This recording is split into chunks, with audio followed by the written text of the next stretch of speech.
Now back to Inside West Virginia Politics with Mark Curtis.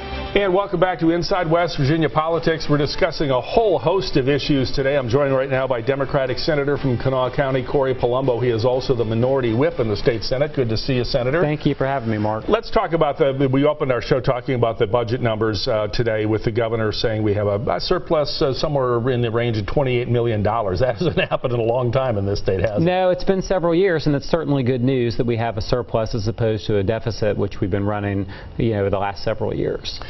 I know we had deficits both years in the hundreds of millions of dollars.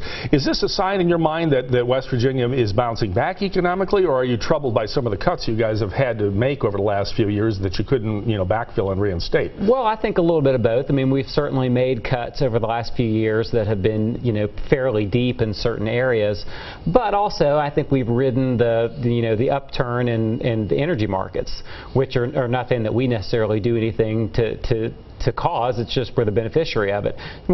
West Virginia's been that way for decades. When coal and gas are down, West Virginia goes down, and when the prices go back up and production goes back up, we come back up. So I think we're the beneficiary of that right now. So we're riding an upswing in the markets. Are there other things we can do to try and even out and level out the economy in this state? Diversification is always a big thing. Well, that's always what you want to do. I mean, you want to not be so dependent and reliant on the coal industry, which we've been for decades, and it's just very difficult to try to do that, but it's something we always need to strive to do, is to diversify the economy and not be so reliant on the coal industry. I want to talk about some other issues. We all thought this was going to be a quiet summer around here. We got more messes to deal with, and it keeps me employed, so that's a good thing, and keeps you busy at the Capitol. But we had General Hoyer on the show earlier talking about the RISE West Virginia program, the fact that some of these flood construction contracts have now expired, and we've had a misaccounting, maybe you could say, of the money. I mean, you're a Kanawha County representative. We got hit pretty hard with floods in this county. No.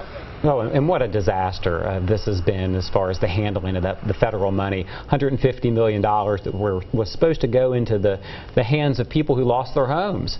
And it's just incredibly troubling that very little of that money has trickled down to the people who need it most. Did we put the right guy in charge? I mean, this was a Commerce Department failure, and now the head of the National Guard's in charge, and he kind of brings that sense of military discipline to the whole process. I've got the utmost confidence in General Hoyer. I mean, I don't know that necessarily makes the most sense to put it under the National Guard, but I mean, he's a great guy, and I'm confident he can get the job done. And it's troubling that we've gotten to this point. Yeah, he looks like things are moving along. He barks orders and things happen. Another thing happening this week: the governor appointing a blue ribbon task force to look at higher education in this state. Given the fact that we just talk about cuts to higher ed, I mean, is this a good thing, or are you concerned sometimes these blue ribbon commissions are nothing but window dressing? Well, I mean, I guess the question is, why is he doing it? I mean, what is the end goal in his mind?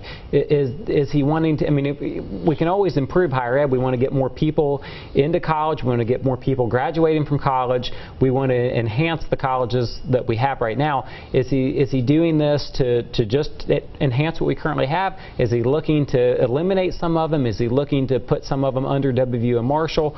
I think there's a lot of unknown right now. It'd be nice to know exactly what his motivation is to do this. In your mind, I mean, if you were in the majority again in the Senate, and you've been in both the majority and the minority, what would your side be doing to try to improve higher education in this state? Well, I mean, I think it starts in public education. I mean, we've really, quite honestly, got to get people coming out of public education that are more college ready, more ready to go into community technical colleges, more ready to go into colleges. We've improved graduation rates in a lot of schools in the state, but I'm not so sure that those graduates are as prepared for the next phase in their life as they need to be. Are we exporting too many of our college graduates too? I mean, part of it is, you get the degree, but if there are no jobs available here in West Virginia, you're going to go somewhere else, aren't you? Right, and it's always the chicken and the egg. I mean, do businesses come because you've got enough graduates and enough people employed to do the job, or do they, are they only going to be here if there are jobs? Yeah. Well, as I mentioned, it's a busy time down at the Capitol, and so we'll be down there covering everything as the summer goes on. We all thought we were going to take kind of a vacation this summer. It's been busy. I want to thank State Senator Corey Palumbo, Democrat of Kanawha County, and the Minority Whip from being here, and we'll have you back real soon. Okay, sounds good, Mark. Thank you. All right, and we'll have more of our program after this break. Don't go away.